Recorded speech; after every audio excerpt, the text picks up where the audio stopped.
I dobro slušamo danas igramo Clash Royale. Kao što vidite po naslovu klipa kupujemo Night Witch i otvaramo klan čest 10-10.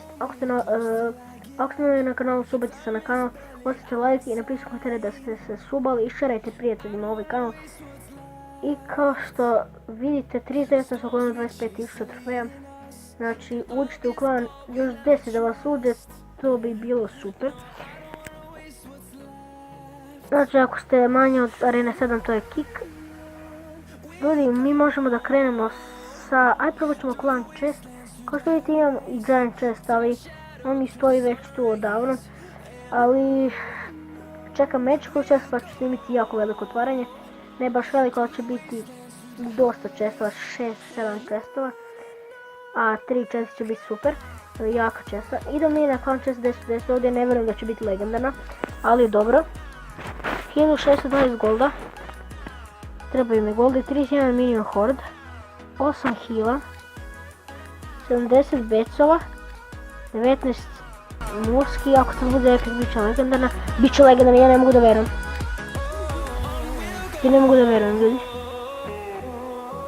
Da vidimo koji će da bude.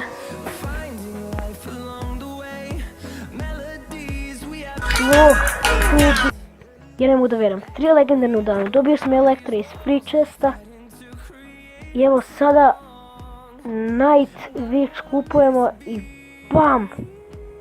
To je to. Night Witch je tu. Allah, kako je ovo dobro osjećaj. Leđi iz clan chesta.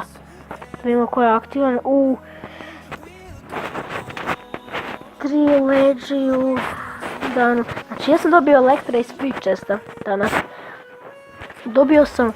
Kupio sam Night Witch i sad iz clan chesta. Znači napisat ću da je ovo video 3 legendarne u klipu.